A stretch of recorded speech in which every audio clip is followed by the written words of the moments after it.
Olá, meus queridos e amados irmãos, a paz do Senhor Jesus, tudo bem com você? Vamos iniciando mais uma Escola Bíblica Dominical. Aqui nós temos a pré-aula da sua Escola Bíblica Dominical e você é nosso convidado especial. Esse material é exclusivo para professores, alunos. Você que ama a Escola Bíblica Dominical não pode jamais deixar de desfrutar do conhecimento desse estudo, desfrutar daquilo que nós iremos aqui tratar, pois vai acrescentar, vai te ajudar aí no preparo das suas aulas. Vamos juntos aprender mais da poderosa Palavra de Deus. Lembrando a você que ainda não é inscrito no meu canal AD Ministério Verdade e Vida, se inscreva, aperta o sininho de notificações e, claro, não deixe de compartilhar este material com outras pessoas para que mais vidas possam ser abençoadas para a glória de Deus, tá bom? Vamos juntos para mais uma aula da Escola Bíblica Dominical. Queridos irmãos, na lição de hoje nós iremos então estudar um tema muito importante que está dentro do Sermão do Monte. O Sermão do Monte é aquele sermão pregado por Jesus em Mateus capítulo 5, 6 e 7. É o sermão mais conhecido provavelmente de Jesus. É um sermão que faz um resumo de toda a vida cristã, por que não dizer, de todos os princípios essenciais para a nossa carreira cristã.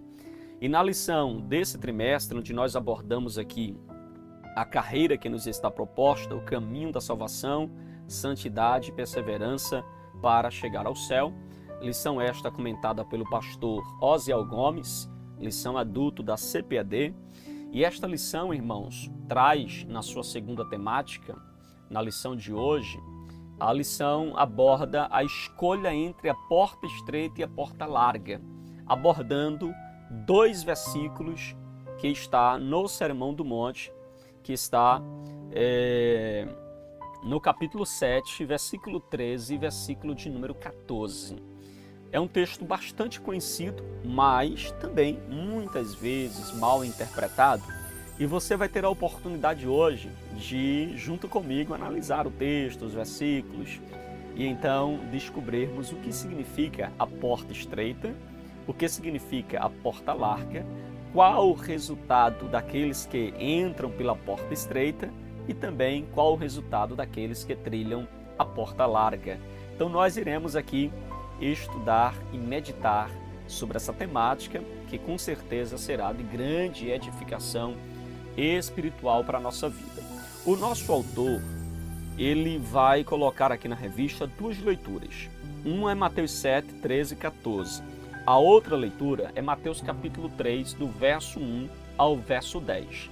Tendo em vista que a nossa lição ela vai abordar esse tema, a porta estreita e a porta larga, a escolha que nós devemos fazer entre um e outro, e vai finalizar falando sobre a questão do arrependimento, da conversão.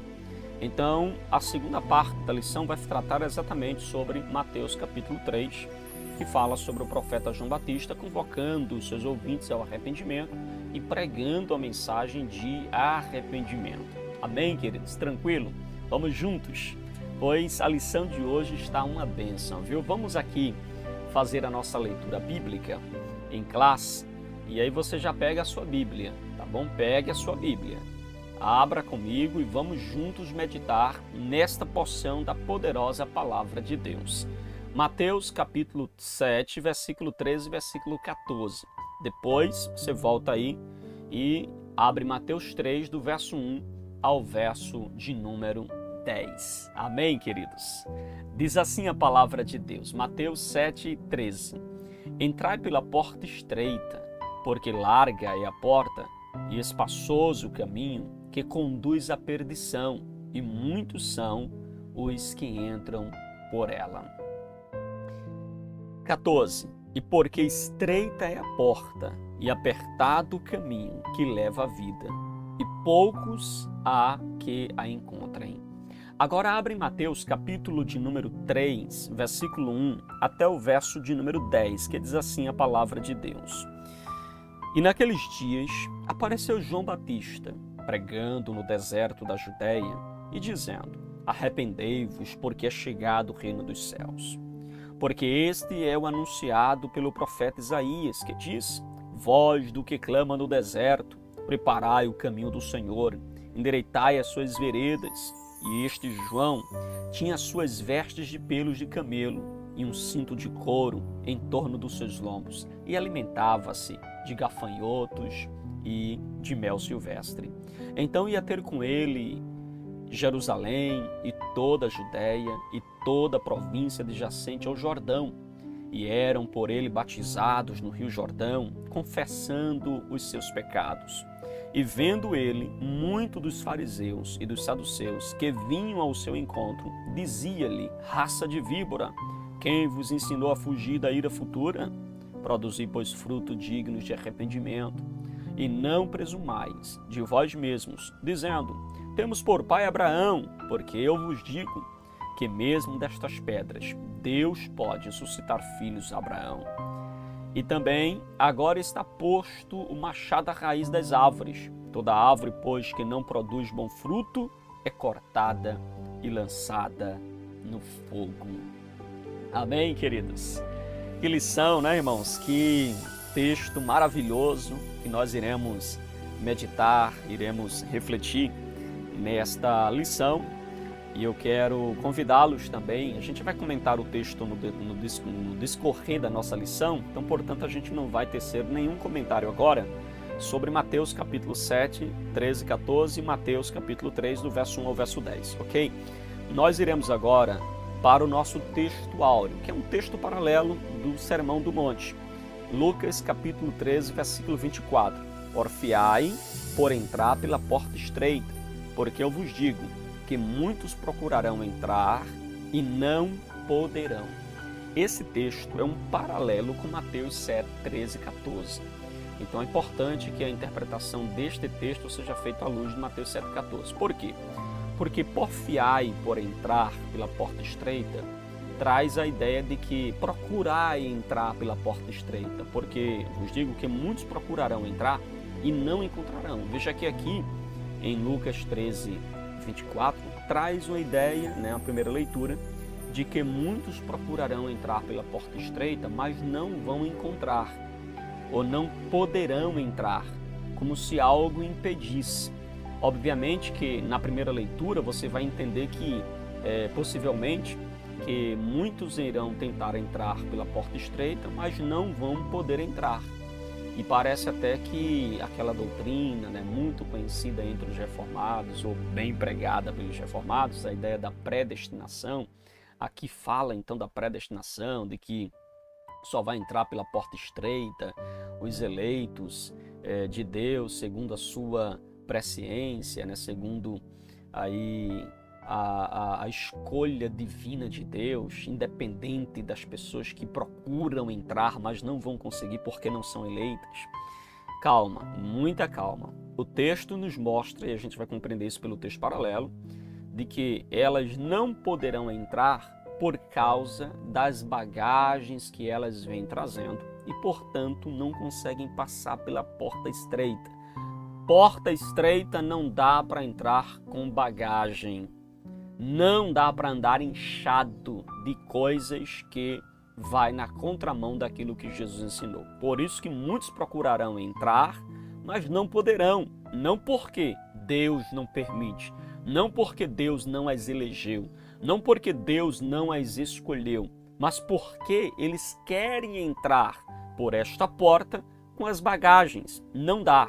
E a gente vai falar sobre isso um pouquinho mais na frente, e veja como faz todo sentido você compreender Lucas, capítulo de número 13 e 24, com Mateus 7, 13 e 14, pois faz parte aí do texto paralelo do Sermão do Monte pregado e ensinado por Jesus. E ainda que não fosse, irmãos, se trata então de um ensino de Jesus em outra ocasião, digamos que Jesus estivesse ensinando isso em outra ocasião, mas que está diretamente ligado com aquilo que ele já pregou no Sermão do Monte. Tranquilo? Ok, queridos? Podemos avançar? Verdade prática. A porta estreita não é uma opção, mas a única alternativa disponível para o crente entrar no céu. Amém? A porta estreita não é uma opção. é dois caminhos que me levam a entrar no reino dos céus. Não, é a única alternativa. Quem quer ir ao encontro de Deus por outros viés, por outros caminhos, por outras rotas, usando outros mediadores, não vai conseguir chegar até o reino dos céus. Para ir a Deus, para chegar no reino de Deus, no reino dos céus, há uma única alternativa: passar pela porta estreita, passar pelo caminho estreito. Não há outra alternativa para entrarmos no reino dos céus. Ok? Dito isso, vamos então para a introdução da nossa lição de hoje. Amém, queridos? Vamos lá para a nossa introdução? Bom, na lição de hoje nós iremos estudar o símbolo que há na porta estreita e na porta larga, no caminho apertado e no caminho espaçoso. Então a gente vai primeiro fazer uma exposição exegética simples, mas uma exposição exegética extraindo a partir das figuras, dos símbolos usados por Jesus, a nossa compreensão da nossa lição de hoje. E a partir do segundo ponto da nossa lição, a gente começa a fazer as aplicações da porta estreita, da porta larga, do caminho espaçoso, do caminho apertado. E aí a gente vai trilhando, fazendo as devidas aplicações que pode ser feita a partir da compreensão desse texto. Tranquilo? Então, queridos, nós iremos, nesta lição, é um dos propósitos da nossa lição, pontuar algumas razões que mostram por que nós devemos escolher a porta estreita e não a porta larga. E nós iremos mostrar também para os irmãos o resultado de quem vai pela porta estreita e de quem escolhe a porta larga. A Bíblia nos mostra nitidamente que esses caminhos vai levar a direções ou a resultados diferentes, e a gente vai tratar isso aqui com muita propriedade, com muita clareza. Ok, queridos? Então, dito isso, iremos então para o nosso primeiro ponto da nossa lição: portas e caminhos. Vamos começar falando da porta estreita. O que Jesus queria dizer quando falou porta estreita? Obviamente, Jesus está usando uma figura, um símbolo a partir de algo comum do dia a dia dos seus ouvintes. Jesus está pegando a figura de uma porta estreita, lembrando que naquela época a gente precisa interpretar a porta em pelo menos dois viés. As cidades eram cidades muradas, proveniente aí de cidades-estados, onde havia uma muralha. Havia um portão nessa cidade. Essas portas eram portas largas, porque era a entrada e saída da cidade, era onde se comprava e se vendia, era onde os juízes também julgavam as causas do povo. Então era uma porta larga. E havia também a porta da entrada da residência, da casa. Essas portas eram mais estreitas, eram menores, certo? Possivelmente, quando Jesus usa a porta larga e a porta estreita, Jesus está em mente pensando no portão da cidade como porta larga, pensando na porta da residência como a porta estreita. Na porta larga era possível passar inclusive carruagens, passar ali as carruagens com os soldados, as carruagens reais. Era possível passar pela porta larga para trazer abastecimento para a cidade, o deslocamento da tropa, tudo passava pela porta larga. Mas na porta estreita da residência só dava para passar o próprio morador da casa, um por vez. Não dava para passar uma carruagem pela porta. Então Jesus mostra que na porta larga muitos entram por ela, pela facilidade, claro. Pela porta estreita poucos entram, porque ela é uma porta, mais estreita, com um objetivo mais restrito, inclusive. Então, quando Jesus usa a figura da porta estreita, da porta larga, ele está usando literalmente, está em mente essa representatividade real da porta da cidade, como da porta da residência. O nosso autor da lição, ele pontua que a ideia de uma porta estreita como caminho para a vida está presente não apenas aqui no discurso de Jesus, mas ele traz aqui a perspectiva ou volta ao Antigo Testamento para mostrar que está presente também na literatura judaica do Antigo Testamento. Então a porta estreita está presente na literatura judaica, tanto no Antigo Testamento como no Novo Testamento, a partir do ensino do próprio Jesus. Por exemplo, essa concepção da porta está também lá em Provérbios, capítulo 15, versículo de número 24. Vamos ler, irmãos, Provérbios 15, 24? Vamos lá, pega a Bíblia, para de moleza, vamos lá, irmãos. Se movimente aí, por favor, pegue a sua Bíblia. É importante a gente ler nesses versículos. Você, professor da escola dominical, inclusive eu recomendo, às vezes, o professor daquela aula expositiva, não manda os alunos abrir a Bíblia, consultar o texto, e aí eles perdem a oportunidade de ter os alunos folheando. E é tão gostoso ouvir, né, irmãos, as páginas da Bíblia sendo folheada, e também a oportunidade deles manterem aí um contato maior com as Escrituras, tá bom? Vamos lá. Provérbios, capítulo de número 15. Provérbios, capítulo de número 15, versículo de número 24. Olha o que diz a palavra de Deus. Para o sábio há o caminho da vida, que o leva para cima, a fim de evitar o inferno embaixo. Então veja, aqui ele fala do caminho. O caminho que leva para a vida e o caminho que leva para o Sheol, o inferno, leva para a morte, o mundo dos mortos. Então veja, essa figura do caminho que leva para a vida, do caminho que leva para a morte, da porta estreita, da porta larga, um que leva à perdição, outro que leva para a vida eterna, já é algo tratado na literatura judaica, ok? Sabemos que a porta, ela é um acesso. A porta, ela é uma entrada, geralmente existente nas residências, hoje, né, nas residências, nos condomínios, nas casas, tá certo? Na época, irmãos, nos tempos antigos, a cidade, como falei para os irmãos, era feita, né, uma muralha ao redor da cidade, e havia ali a porta de entrada da cidade. Então havia ali essa porta. A porta do edifício, geralmente, né, das residências, são as portas mais estreitas, como já pontuamos os irmãos. E era por meio desta porta que as pessoas elas entravam e elas saíam tanto da cidade, como também elas entram e saem da residência. Tranquilo? Alguma dúvida, irmão, sobre a questão da porta estreita? Aqui a gente está trazendo apenas a explicação. Daqui a pouco a gente vai fazer aqui algumas pontuações, né, e aplicações a partir da porta estreita e da porta larga, do caminho apertado e do caminho largo, ok? O caminho apertado. Quando falamos do caminho apertado, estamos apontando aqui, Jesus, quando fala do caminho apertado, Jesus, e aqui já trazendo uma aplicação prática, Jesus está falando do caminho que nós devemos trilhar como cristãos. Então ele está falando aqui da conduta. Ele está falando aqui da maneira como nós devemos viver.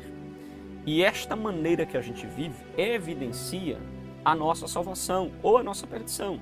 Então o caminho apertado, obviamente, mostra o caminho apertado que trilhamos, a vida e a conduta que nós temos e que evidencia a nossa salvação. Ou o caminho largo que nós trilhamos, a conduta como vivemos e que evidencia a nossa perdição. Ok? Então é importante que você tenha isso em mente, né? Compreenda desta forma. Lembrando aos irmãos que a porta estreita e o caminho estreito, apertado, é importante que você entenda que Jesus está falando isso dentro do Sermão do Monte. A gente poderia resumir o que significa isto, embora a gente vai trabalhar mais ainda para frente isso. A gente pode resumir o que significa porta estreita e caminho porta estreita e caminho apertado da seguinte forma: Jesus está finalizando o seu Sermão do Monte, ok? Ele está indo já para o final do Sermão do Monte. Praticar, obedecer, viver tudo que Jesus está ensinando no Sermão do Monte é entrar pela porta estreita, é andar pelo caminho apertado. Compreende? Obedecer a todo o Sermão do Monte, e a gente vai ver alguns pontos, é entrar pela porta estreita e é caminhar pelo caminho apertado. Tranquilo? Por quê? A palavra, inclusive, é apertado aqui, né? Caminho apertado, a palavra apertado, a palavra grega tilibo, ou tílibo, né? Tílibo, significa pensar prensar como uvas. Significa prensar como uvas, espremer, pressionar. Se trata de um caminho estreito, irmãos, imprensado, sabe? Num caminho comprimido, contraído. Metaforicamente, significa ali afligir, aborrecer, angustiar. Obviamente que isso aqui está muito ligado à ideia da renúncia.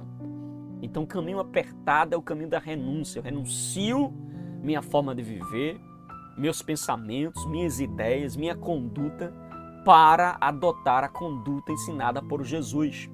Eu abandono os meus padrões, eu abandono a minha forma e maneira de viver para viver os padrões do reino dos céus. Este caminho é um caminho apertado, comprimido, de afligir a nossa alma, de renúncia do nosso eu, para que Cristo seja em nós, para que a vida dele esteja em nós. Então, basicamente, nós temos este princípio aqui ensinado por Jesus. Assim, irmãos, o caminho apertado é o que nos leva a praticar os ensinamentos de Jesus de um modo bem correto, ou seja, quando Jesus ensinou a amar os nossos inimigos, quando você obedece esse mandamento, amando os seus inimigos, você está no caminho apertado.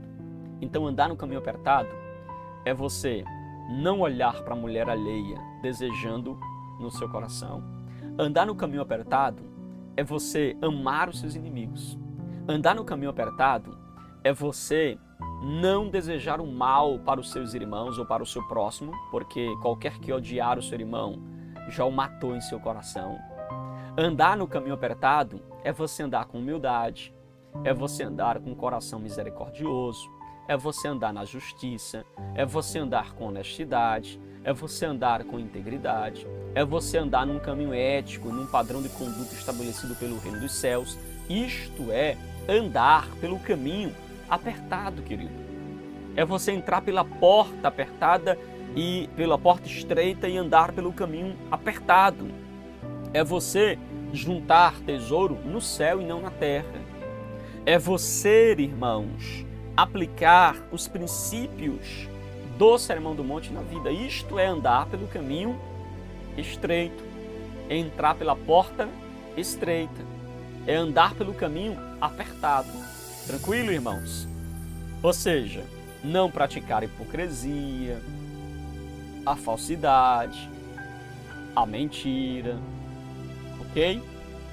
A porta larga e o caminho espaçoso.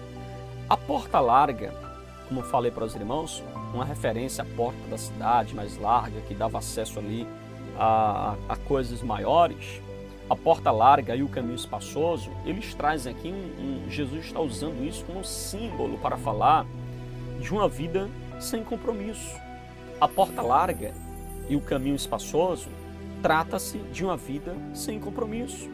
Trata-se de uma vida que não está nem aí para os padrões do reino dos céus.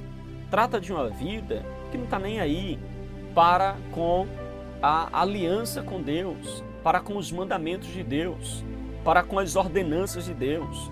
É uma pessoa que não vive segundo o padrão de Cristo, mas vive segundo o padrão do mundo. Por mundo, entenda, um sistema organizado contra Deus, que milita, que vai na contramão do reino de Deus, que vai na contramão do reino dos céus. Essa porta recebe muitas pessoas.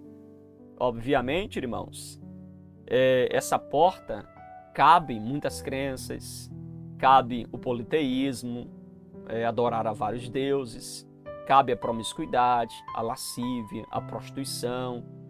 Na porta larga cabe o homossexualismo, cabe todas as práticas imorais, cabe a bebedice, a glutonaria, cabe a ira, o rancor, o ódio, a falta de perdão, a vã maneira de viver, cabe os prazeres da carne. Essa porta é larga, cabe tudo, tudo pode.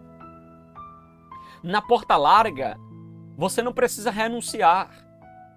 Dá para dizer que é crente, mas tomar uma no final de semana, viver embriagado, dá para dizer que serve a Jesus e ter duas mulheres.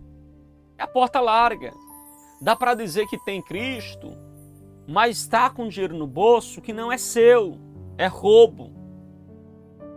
Dá para dizer que serve a Jesus, dá para dizer que eu sou de Cristo, mas guarda ira no coração, guarda rancor no coração. Isso é caminho largo, irmãos. Caminho largo cabe adoração a falsos deuses.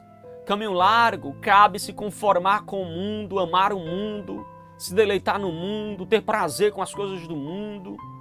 Caminho largo é o caminho que você não tem compromisso com o reino dos céus. É um domingo na igreja e 10 não. Por quê? Não tem compromisso com o reino de Deus.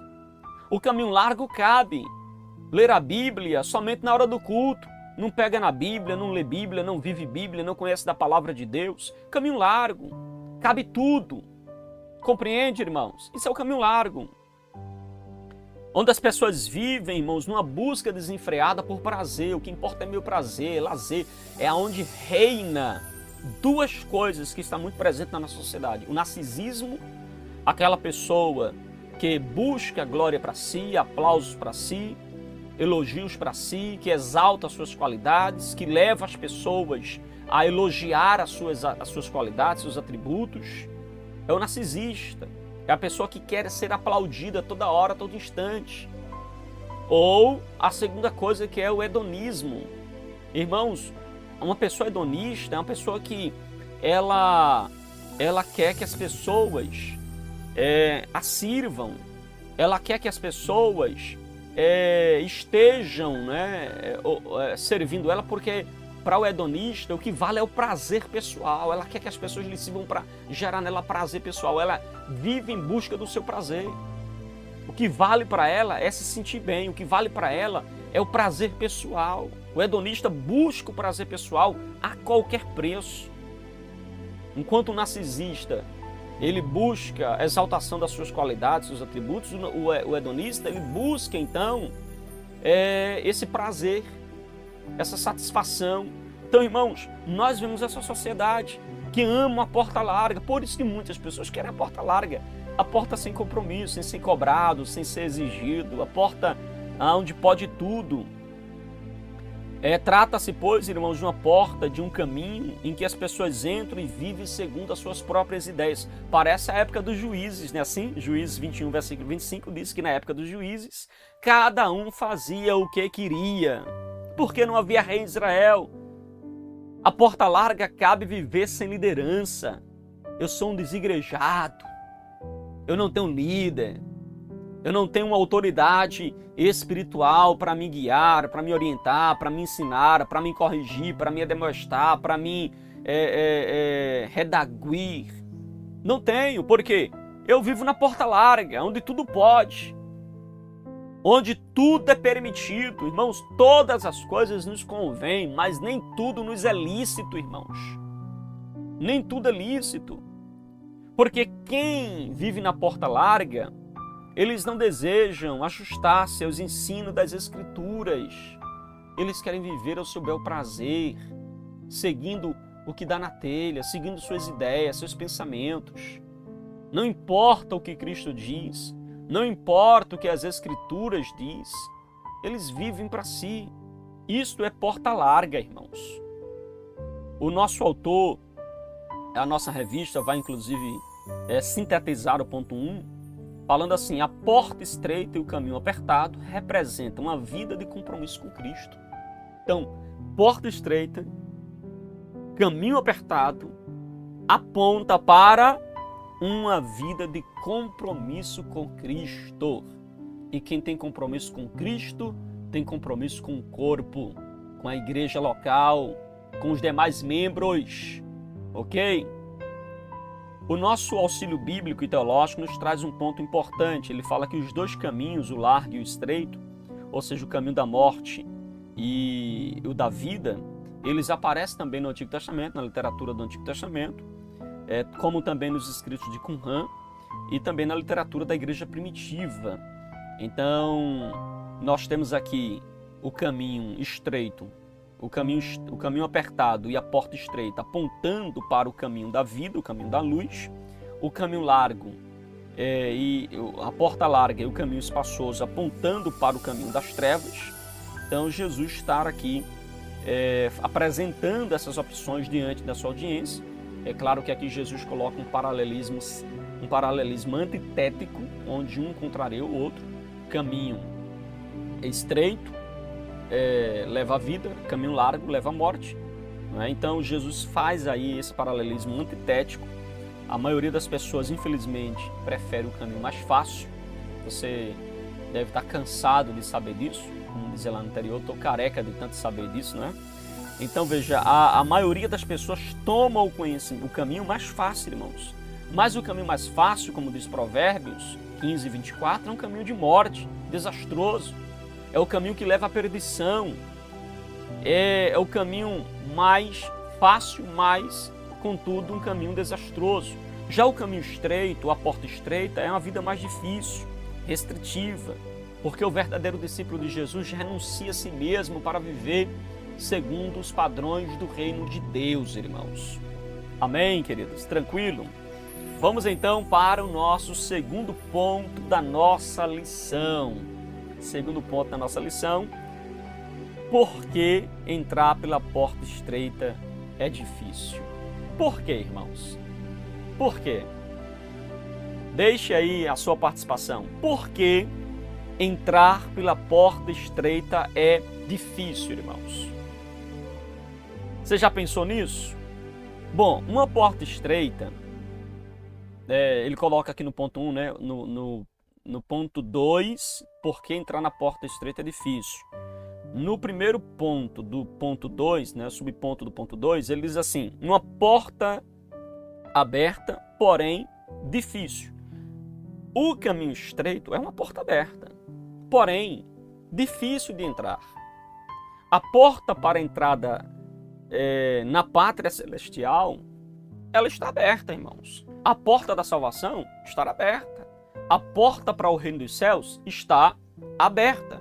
Porém, há muitos impedimentos para que a alma humana possa entrar por esta porta estreita, porque nesta porta não dá para entrar com a bagagem do egoísmo, com a bagagem do orgulho, com a bagagem da idolatria, não dá para entrar com o ego inflado, e dentre outras bagagens que não dá para entrar pelo caminho, pela porta estreita, né, se você está com essas bagagens em si. Então veja que a palavra, inclusive, estreita, irmãos, porta estreita, a palavra estreita, a palavra grega estenes, é uma palavra que significa apertado. Então fala de um caminho que é muito difícil, né, de ser entrado, por causa que ele é uma porta estreita. E você percebe, queridos, que o próprio Jesus, ele disse: eu sou a porta. Jesus é a porta das ovelhas. Ou seja, ninguém pode obter salvação senão por meio de Jesus, irmãos. Ele é aquele que morreu para a salvação de toda a humanidade, abrindo a porta estreita para todos aqueles que escolhem, para todos aqueles que o confessam como Senhor e Salvador. Agora, irmãos, para obter a vida eterna, para se alcançar a vida eterna, é necessário bater de frente com as inclinações naturais do ser humano. Não dá para nós entrarmos pela porta estreita se nós não nos despimos do velho homem. E este processo, eu estou falando, obviamente, do processo da salvação, do processo da conversão, onde nós confessamos Jesus como nosso Senhor e Salvador, obedecemos a sua palavra, guardamos a sua palavra, seguimos atentamente os ensinos de Cristo e dessa forma nós podemos então ser um cidadão do céu. Obviamente que eu não estou aqui dizendo para você que a salvação é por obras. Se você assistir a nossa aula anterior, ouvir a nossa aula anterior, vai perceber que eu não estou falando disso. Tá bom? Se você escutou a aula anterior, percebeu que eu não estou falando de salvação por obras, mas a salvação produz em nós boas obras, irmãos. Um novo viver em Cristo é necessário, uma vez que nós encontramos Jesus, encontramos o nosso Senhor. Então, uma porta aberta, porém difícil. Difícil porque as pessoas querem entrar com as bagagens, de não dar para entrar no reino dos céus com as bagagens. Amém? O subponto 2 diz assim: oportunidades da porta larga são atraentes. Verdade. É ou não é, irmãos? As oportunidades da porta larga são atraentes, irmãos. Demais, demais. Para muitos, o caminho da porta estreita não é atraente. Obedecer mandamentos, amar os inimigos, orar por quem persegue. Irmãos, isso vai na contramão secular, né, do mundo aí fora, onde se alguém me persegue, eu corto, eu deleto, eu cancelo a pessoa. Não é assim? Se alguém fala de mim, mal de mim, eu devolvo com a mesma moeda, eu persigo a pessoa. Se eu puder cancelar, eu cancelo. Se eu puder deletar ela, eu deleto. Não é assim, irmãos? Mas no reino de Deus não é assim não, viu? No reino de Deus é o seguinte: se alguém te persegue, tu ora. Se alguém te injuria, você ora por ele. Se alguém diz assim: eu sou teu inimigo, a Bíblia diz assim: ame ele. Ame os seus inimigos. Então é assim que a Bíblia trata. Cuidado com esses discursos, irmãos, que é um discurso de ódio, de rancor, de desejar mal. Então, muito cuidado com essas coisas. O cristão não pode estar desejando um mal para o outro, não pode estar desejando, ainda que o outro tenha feito algo extremamente errado. É assim ou não é?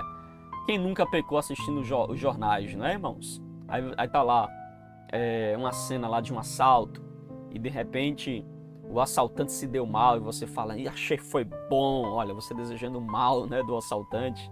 Ainda que seja do assaltante ou do criminoso, nós não devemos desejar mal a ele. Nós devemos desejar a ele que ele encontre Jesus, que ele tenha a sua vida transformada, que ele possa ser uma nova criatura, uma nova pessoa em Cristo. Nós não devemos estar desejando mal, irmãos, às pessoas, ainda que seja uma pessoa do mal ou uma pessoa que vem fazendo mal. Amém, irmãos? A gente fica triste, né, ao ver cristãos aí até aplaudindo, quando, por exemplo, é um presidente que ele não concorda, que ele discorda das ideias, ou quando um deputado, quando uma pessoa, um líder, e ele discorda das ideias daquela pessoa e a pessoa adoece, você fica lá torcendo, é bom que morra. Irmãos, isso não é um linguajar cristão, viu? Não é.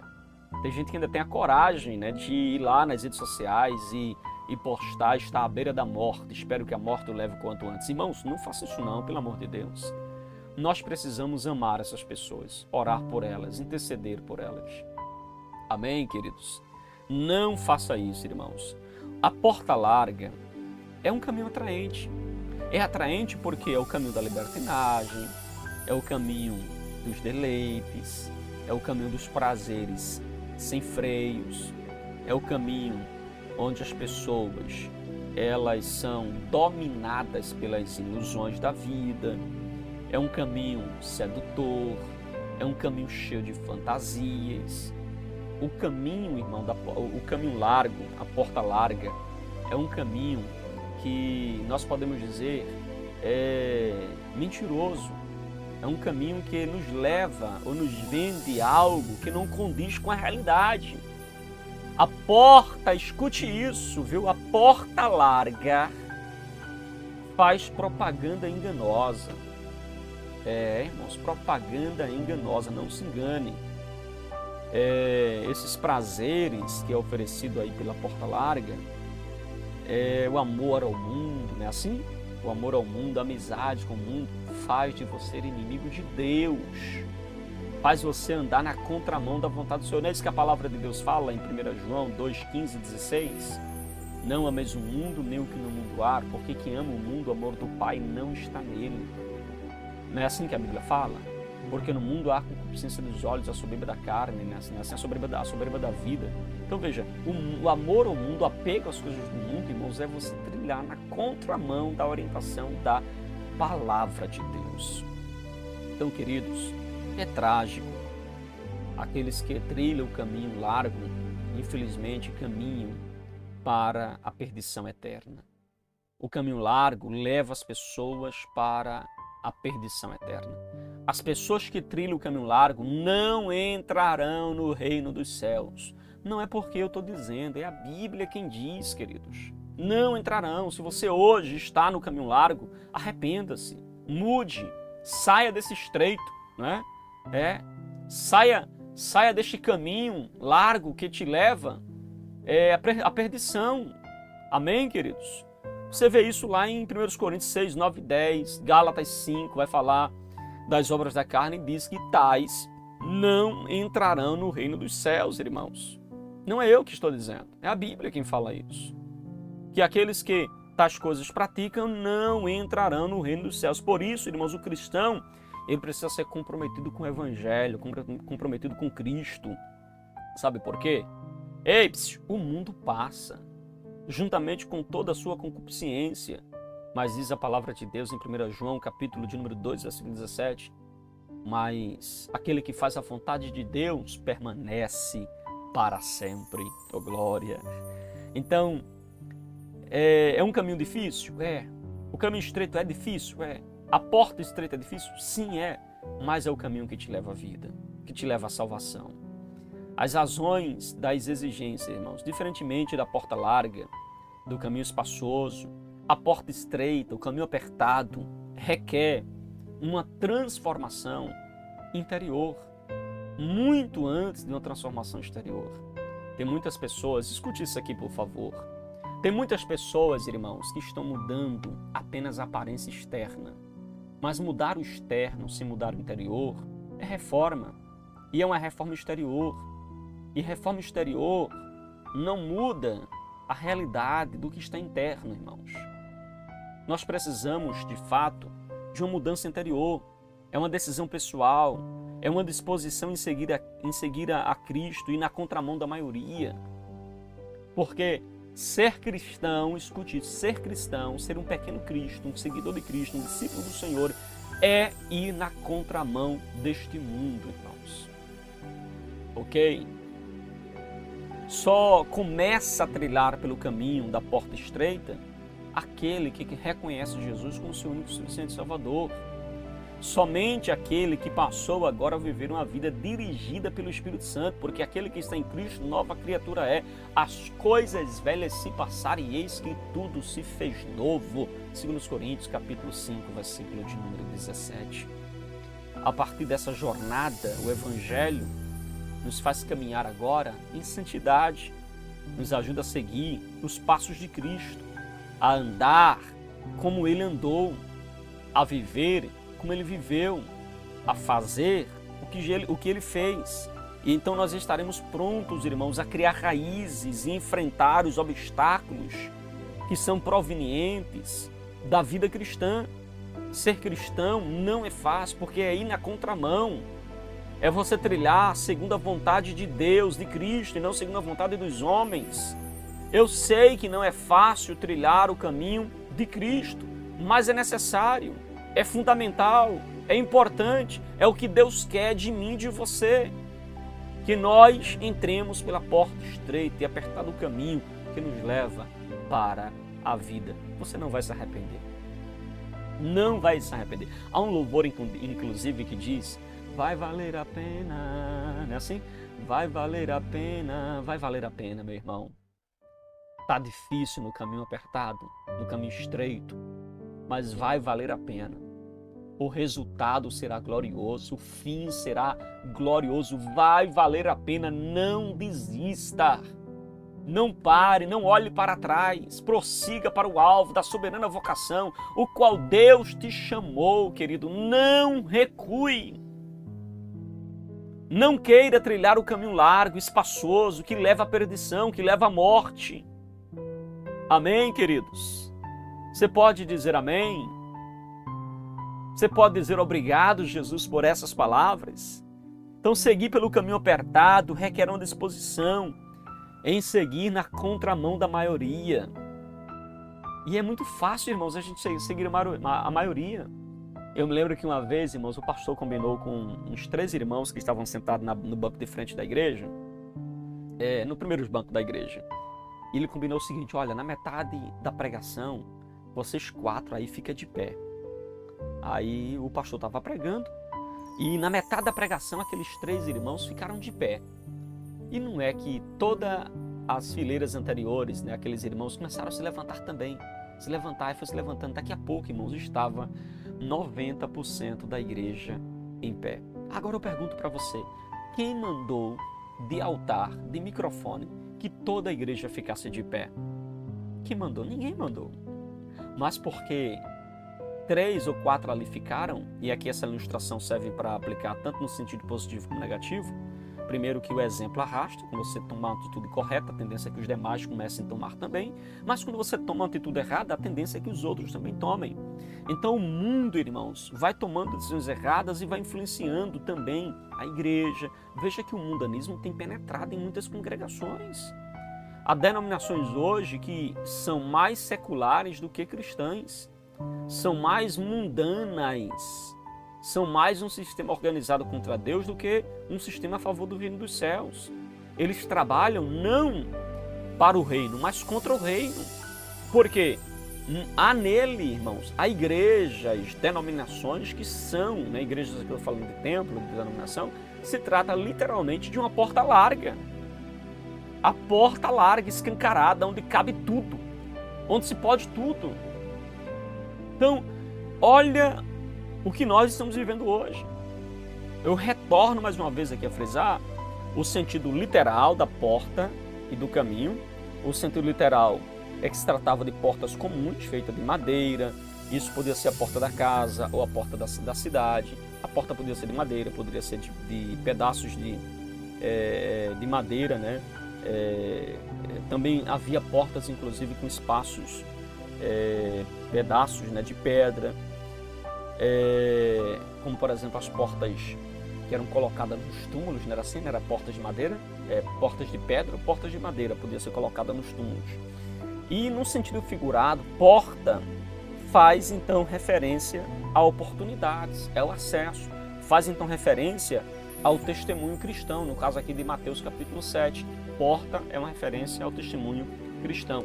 Inclusive esses dois aspectos literal e o aspecto figurado, né, você pode encontrar melhor no dicionário Wycliffe, lançado também pela CPAD, ok?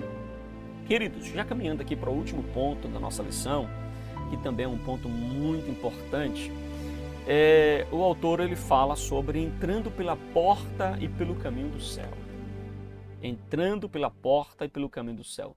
Como é que nós entramos pela porta que nos dá acesso a Deus, ao caminho dos céus, irmãos? Como é que nós entramos por esta porta? Claro, o caminho que nos leva para os céus é o caminho do arrependimento. Você vê isso através da pregação de João Batista pregando no deserto. Veja que o texto de Mateus capítulo 3, o qual chama inclusive a sua atenção agora. Vamos lá? Mateus capítulo 3, naqueles dias apareceu João Batista pregando no deserto da Judéia. João estava pregando, certo? Ele era um pregador, era um arauto no deserto da Judéia. E qual era a mensagem de João, irmãos? Arrependei-vos, porque está próximo o reino dos céus. A mensagem de João era uma mensagem de arrependimento. A mensagem de João era uma mensagem de renúncia, porque arrependimento é eu me arrepender daquilo que estou fazendo, da meia volta do que eu estou fazendo, é a conversão, é eu sentir tristeza pelo que eu fiz, pela vida que estou vivendo e desejar agora trilhar uma nova vida com Cristo.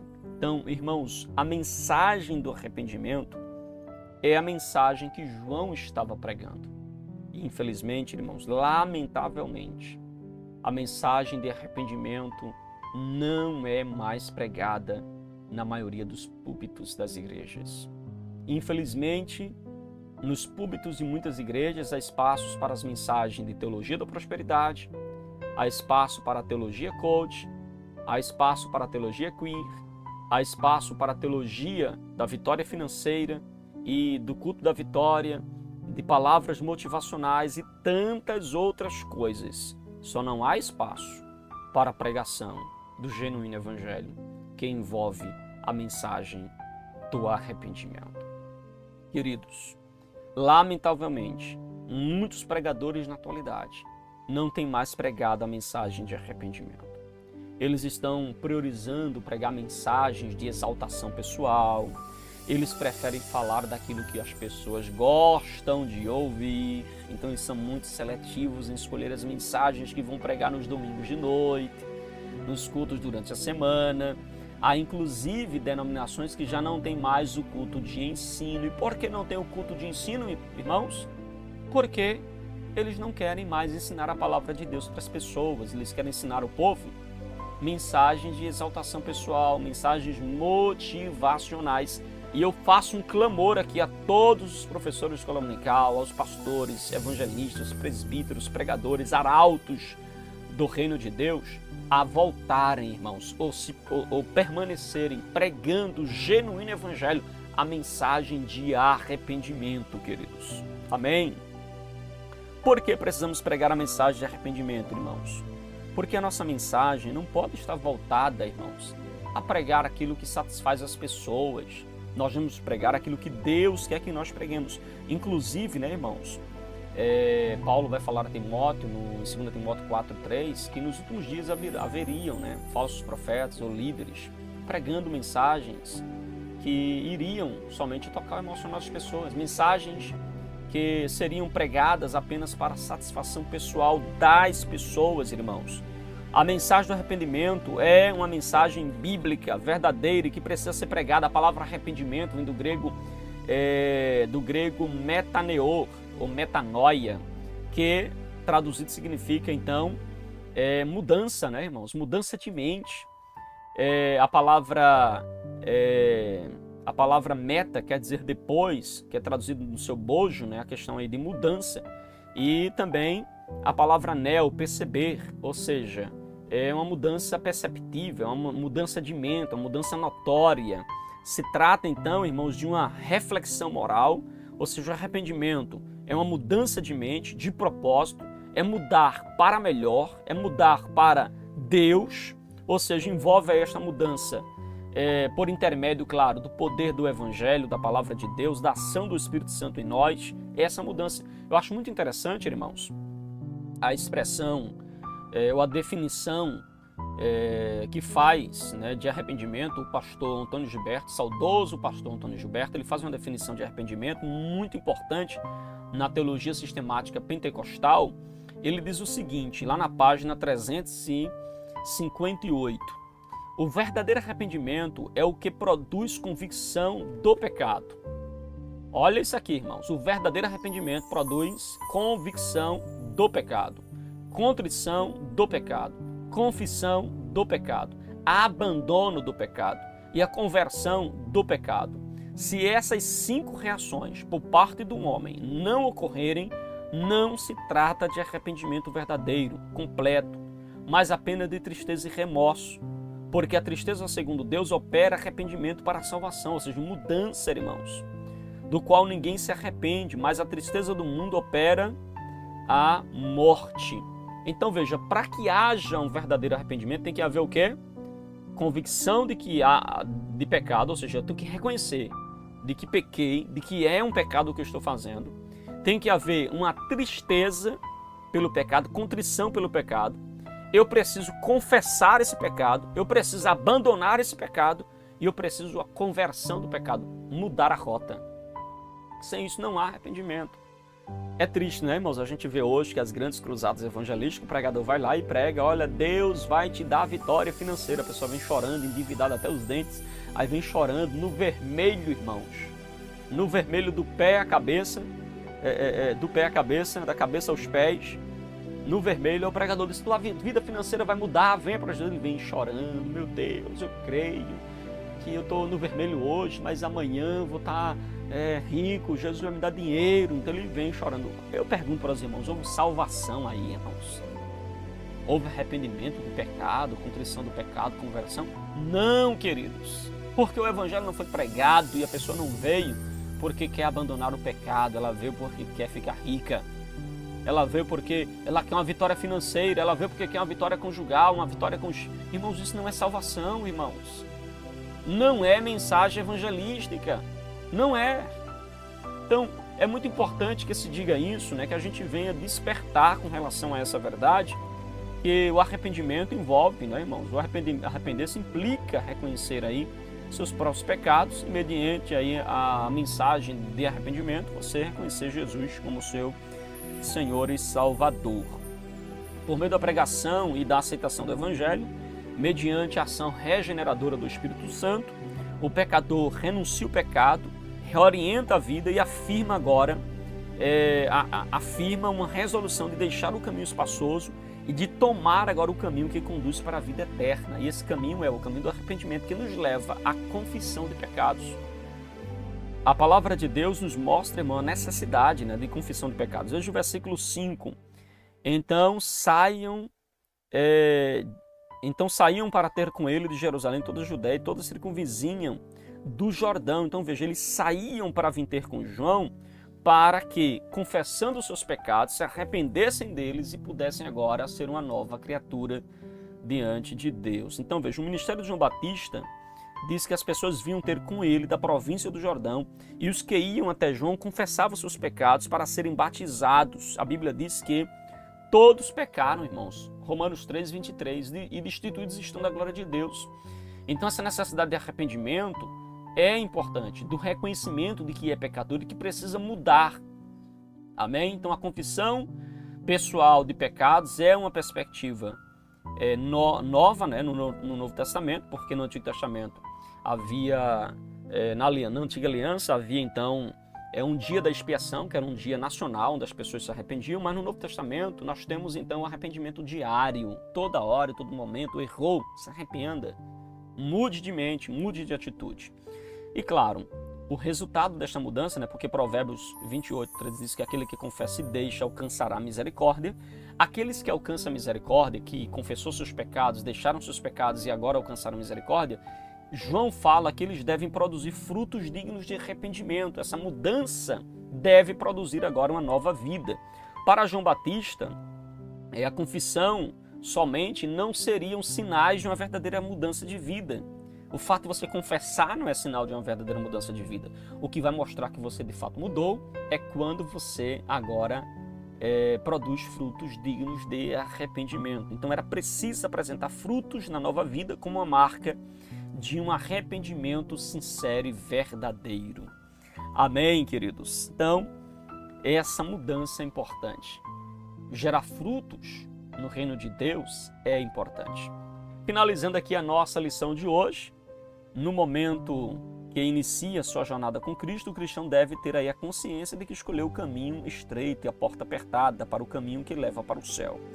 Isso significa que nós precisamos renunciar o eu, renunciar os nossos pensamentos, nossos desejos. Isso só é possível por meio de um verdadeiro arrependimento, confissão de pecados e por meio da experiência do perdão. Amém, queridos? Chegamos ao finalzinho de mais uma aula. Que Deus continue te abençoando em nome de Jesus. Muito obrigado, tá certo? Pelo carinho, né, de estar conosco aqui, acompanhando através do nosso canal mais uma aula da sua escola bíblica dominical, essa pré-aula que vai te ajudar aí, te auxiliar na ministração deste próximo domingo. Amém, queridos? Um abraço para você e para sua família, em nome de Jesus. Não esquece de compartilhar este vídeo com mais alguém e abençoar outras vidas para a glória do Senhor. Um abraço para você, em nome de Jesus.